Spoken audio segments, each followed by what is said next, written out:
اب میں نے جو اس سے پہلے پورا ذکر کیا کہ اللہ کے وجود کے تعلق سے اتنا زیادہ لمبے چوڑے 13-14 چیپٹر ہمارے ہوئے، اصل بات یہ ہے کہ پہلے زمانے میں، آج سے سمجھو 400-500 سال پہلے یا اس سے پہلے انٹیکوٹی میں پورے ہزاروں سال تک اللہ کے وجود کے بارے میں کوئی شک و شبہات لوگوں کے دلوں میں نہیں تھے.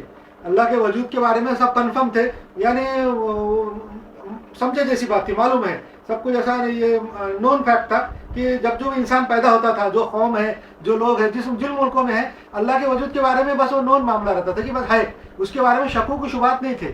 جن لوگوں کو بھی شکوک شبہات اللہ کے تعلق سے اس زمانے میں آتے تھے، پہلے زمانے میں، اور وہ اس کا اظہار کرتے تھے لوگوں کے سامنے، ان کو کم عقل بیوقوف سمجھا جاتا تھا، اور کیا بولیں گے، بہکے ہوئے سمجھا جاتا تھا، اور دیوانے سمجھا جاتا تھا. جو لوگ ایسی شک ظاہر کرتے تھے کہ اللہ کا وجود ہے یا نہیں ہے، تو اس زمانے میں اللہ کے وجود کے بارے میں کسی کو کوئی شک شبہ نہیں تھا. پہلے زمانے میں اللہ کا وجود مانا ہوا انڈرسٹوڈ چیز تھی، بس انڈرسٹوڈ تھا کہ ہے.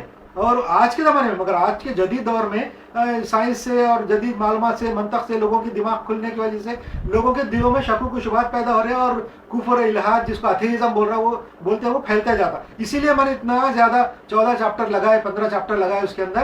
آج بس ہم انشاءاللہ شروع کریں گے. اس لیے ایک بات یاد آ گئی کہ اللہ کے وجود کے بارے میں پہلے زمانے میں کوئی شکوک و شبہات کس کے دل میں نہیں تھے، اس لیے وہ انڈرسٹوڈ بات تھی کہ ہے.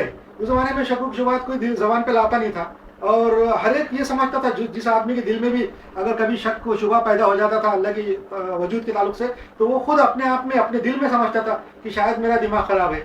ایسا سمجھتا تھا وہ کہ جیسا میں کوئی آج کے زمانے میں ہم کوئی غلط بات بول دیں یا کچھ سوچ لیں تو ہم کو خود اندازہ ہوتا ہے کہ غلط تو نہیں، ہمارا دماغ تو نہیں بہہ گیا، بیوقوفی کی بات تو نہیں کر رہا. ایسا اس زمانے میں لوگ دل میں سمجھتے تھے، اگر ان کے دل میں شک بھی پیدا ہو جائے اللہ نہیں. اس لیے اس زمانے میں بات انڈرسٹوڈ تھی، پہلے زمانے میں انڈرسٹوڈ تھی. یہی وجہ ہے کہ گوتم بدھ سے جب پوچھا گیا، ایسا لکھا ہوا ہے کتابوں میں کہ ان سے پوچھا گیا اللہ کے وجود کے تعلق سے، کسی نے ان سے سوال کیا کہ اللہ ہے یا نہیں ہے، تو یہ لکھا ہوا ہے کتابوں میں کہ وہ خاموش ہے، انہوں نے جواب نہیں دیا. اس کی وجہ یہی ہے کہ اس زمانے میں انڈرسٹوڈ تھا کہ اللہ ہے، اور اس زمانے میں ایسے بیوقوفی کے سوالات کرنے والوں کو کوئی جواب نہیں دے سکتے تھے، دیا جاتا تھا. بلکہ ان کی خاموشی گوتم بدھ کی تو یہ دکھاتی ہے کہ میں اتنا پورا زندگی اپنی بادشاہت اور یہ چھوڑ کے جنگل میں آ کے بیٹھ گیا، اور کیا بولیں گے، سنیاسی بن گیا. یہ کہ بیوقوفی ہے کہ اللہ نہیں ہے اور میں آگے بڑھ گیا. یہ ان کی خاموشی ظاہر کرتی ہے. تو گوتم بدھ نے جو جواب نہیں دیا، اس کی وجہ بھی یہی ہے کہ اللہ انڈرسٹوڈ تھا، خدا کا وجود انڈرسٹوڈ ہے. ایسے میں ایسی بیوقوفی کے سوالات کرنے کا وہ جواب نہیں تھا، یہی تھا. دوسری بات یہ، چلے ہمارے